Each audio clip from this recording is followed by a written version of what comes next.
You don't look sick. If you've ever lived with a chronic illness, you've probably heard those words. They sound like a compliment, but they can sting more than people realize. They erase the pain, the fatigue, and the constant fight happening beneath the surface. And they leave you feeling unseen, unheard, and sometimes even doubted. In this episode, we're going to break down exactly why those words hit so hard and what's really happening when people say them. You'll walk away feeling validated, seen, and empowered to speak your truth, whether you're the one living with invisible symptoms or someone who loves someone who is. I've lived this reality for years. As someone navigating life with chronic illness, I know the emotional toll of being told you don't look sick while fighting through flares, medications, and the pressure to perform wellness. I've also connected with thousands of people in our empowerment and illness community who've shared their stories, so I know this isn't just my experience, it's ours. Here's how we're going to tackle it. First, we'll uncover the hidden cost of looking fine when you're far from it. Then we'll talk about masking, what it is, why we do it, and the toll it takes.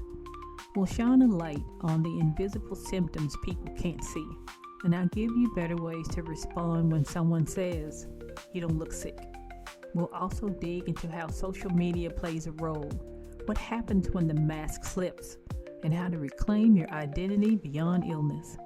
Stick with me to the end for our Healing Heartbeat segment, where we'll ground ourselves and remind each other why we keep going. Welcome to Empowerment and Illness. I am your host, Gwen. Let's dive into it. We live in a world obsessed with appearances. If your hair's done, you're smiling, and you're dressed well. People assume everything in your life is functioning perfectly, but chronic illness doesn't work like that. Many of us have learned to present ourselves well, not because we're healed, but because we're tired of being questioned. We wear a mask, not for vanity, but for survival. When someone says, you don't look sick, it may come from a well-meaning place, but to someone living with an invisible illness, it often feels dismissive. It overlooks the battle we fight silently, battles that don't show up on the outside. That comment feels like a spotlight on your appearance and a blindfold over your pain. It puts the focus on how we perform health, not how we live through illness. For years, I felt like I had to earn belief. I had to be visibly swollen or hunched over in pain to get a seat at the conversation. But now, I've realized that my worth isn't tied to how convincing my pain looks. Illness isn't a costume. I don't owe anyone evidence of what I'm surviving. I'm done trying to look sick enough to be taken seriously. Let's be clear. Just because I don't look like I'm dying doesn't mean I'm not living in a body that betrays me. This isn't about faking it. It's about adapting. It's about reclaiming our right to exist without having to prove that we're unwell enough to matter. There is an emotional and physical cost to appearing fine when your body is anything but. The morning routines take longer. Every outfit is selected based on what won't hurt, what won't trigger your skin, what covers your bloating. Just brushing your teeth can be exhausting when you've had no energy for days. But we do it because we know that if we look sick, you might get pity. And if we don't, you might get dismissed. And so we perform. We laugh when we want to cry. We attend events we shouldn't just so people don't say we're too fragile. We answer, I'm fine, when we're not, because it feels easier to pretend than to explain for the 100th time what it means to live in a body that's out of your control. This isn't people pleasing. This is survival. That performance starts to steal from you over time. It drains your spoons before you've even walked out the door. You start losing touch with what rest really feels like. You begin questioning your own experience. Am I exaggerating? Should I really be tired? Maybe I am okay. You gaslight yourself just to keep up with what others expect. Looking well is not the same as being well. We shouldn't have to sacrifice our authenticity for acceptance. We don't exist to make others comfortable. If I choose to show up, smile, and put on lipstick, that doesn't erase the pain I'm carrying. It just means I'm resilient, and I'm choosing to live with the truth, not despite it. There's a word for what many of us with chronic illness do every day without even realizing it. It's called masking, and it's more than just faking a smile. It's the conscious and unconscious effort to hide symptoms, push through pain, and act normal, so we won't be judged, pitied, or disbelieved. In psychology, this is sometimes called social camouflage, the ability to blend in and avoid drawing attention to the parts of yourself that might make others uncomfortable. For many of us, it's a survival skill we learn without even being taught. We mask to make others comfortable. We mask so we don't have to explain ourselves for the 50th time. We mask because being visibly sick can invite unwanted attention or disbelief. But masking is more than emotional effort. It's invisible labor. It's the constant mental checklist of how do I look? How am I walking? Am I smiling enough? While also managing pain, brain fog, or fatigue. It's performing health in public while knowing you'll collapse the moment you get home. The cost of masking is high. Over time, it creates distance between who you are and who we're allowed to be. It teaches us to prioritize other people's comfort over our own needs. It can delay diagnosis, mislead doctors, and strain relationships. It tells the world we're okay when we're not, and then leaves us feeling even more alone when they believe the version we performed. That's why it's important to recognize when you're masking, not to take away your strength, but to give you permission to be honest. You don't have to be on all the time. You don't have to hide your truth to be loved, respected, or accepted. Real strength isn't in holding it all together. It's in allowing yourself to be seen for who you are. No mask required. Chronic illness is an expert at hiding in plain sight. Fatigue so deep it feels like gravity is pulling you under. Joint pain that radiates through your bones. Migraines that steal entire days. None of this shows up in a photo. Brain fog makes you forget words mid-sentence. Nausea comes without warning. Panic can flood your body for no reason at all. But still, you show up, you function, you live, and yet people don't believe you're sick unless you're in a hospital bed. Society expects evidence before empathy. But what happens when your illness doesn't come with visible bruises?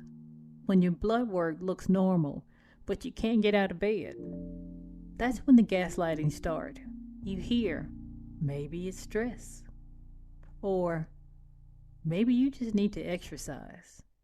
Or, you're probably just tired. And suddenly, you're not just fighting your illness. You're fighting to prove it exists. This fighting is exhausting. It can isolate you. It can make you question your value in friendships, relationships, and even in the doctor's office. You stop opening up. You stop trying to explain. You carry your pain silently, hoping someone will notice, but often no one does. Not because they don't care, but because society has taught them to only respond to visible suffering. You are not invisible here. Your pain is valid, even when no one sees it. Your symptoms are real, even when no one believes them. And your story matters, even when it doesn't match the medical textbook. The truth is, most people aren't trying to be hurtful when they say, "You don't look sick." They just don't know what else to say. They've never lived in a body that feels like a ticking clock. They haven't experienced the layer of loss that comes with invisible illness. But that's why this conversation matters, because they can learn, and we can teach them. Instead of, "You don't look sick," try, "How are you managing today? What do you need most right now?" Is there something I'm not seeing that I should be aware of? I know you're dealing with a lot. Do you want to talk about it, or do you want a distraction? And if you're the one hearing you don't look sick, here's your call to action. Redirect with honesty. I know I might not look sick today, but I'm still managing my condition every day. Educate gently. That's the thing about invisible illness. You can't always see it, but it's still there. Set boundaries. I'd rather talk about how I'm feeling than how I look. Affirm yourself internally. Remind yourself that you don't need visible proof for your illness to be valid. You're not obligated to respond at all. Silence can be a boundary too. But when you do choose to respond, you're helping shift the conversation from appearance to reality. And that's how we start changing understanding, one interaction at a time. Language matters. Validation matters. Listening without solution matters. We're not looking for advice. Sometimes we just need acknowledgement. This segment is for our allies, the friends, partners, and family members who want to do better. It's also for the listeners who are learning how to ask for what they need. Speak up. Tell the people around you what words feel good and which ones don't. You deserve relationships where your truth doesn't have to be proven, just heard. Social media can be a lifeline for people with chronic illness.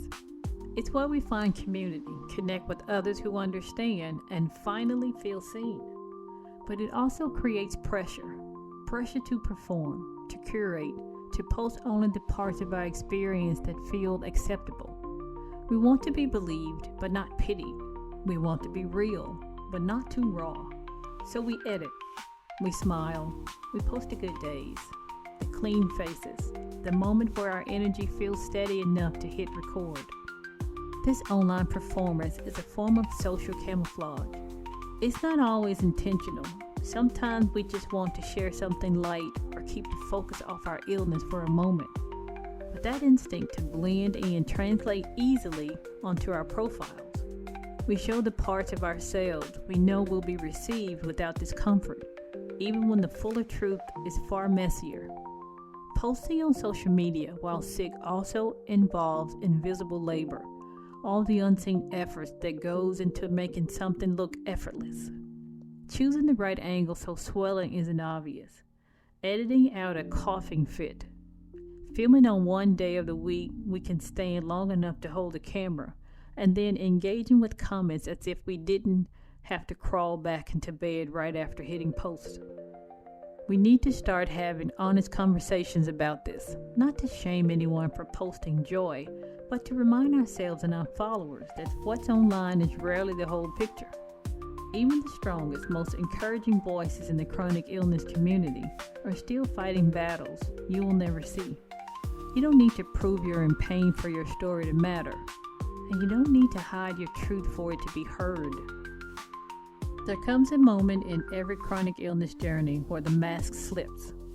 Maybe it happens by accident. You're too exhausted to fake a smile, or someone asks, "How are you?" and for once you tell the truth. Or maybe it's intentional. You decide to stop hiding. You choose to let someone in. That moment is terrifying, but it can also be liberating.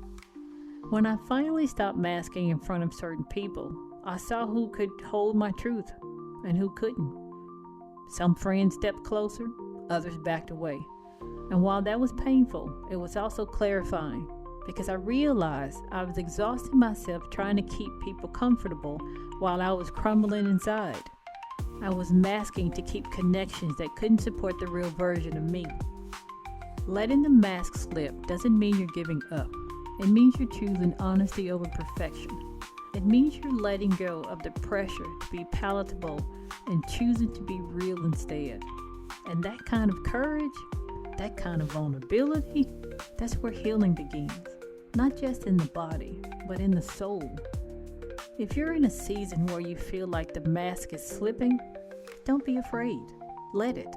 Let someone see the truth of what you're carrying. Let someone love you in your undone moments. Let yourself be seen, not for who you pretend to be, but for who you actually are. That's where the real connection lives. Chronic illness can steal so much from us: our energy, our routine, our social lives, our plans. But one of the quietest losses is the erosion of identity.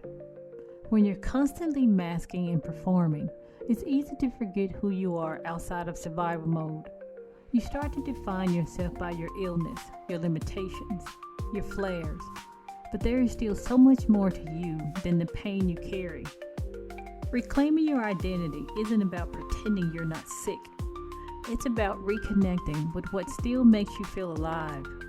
Maybe it's writing, painting, dancing in your kitchen when no one's watching.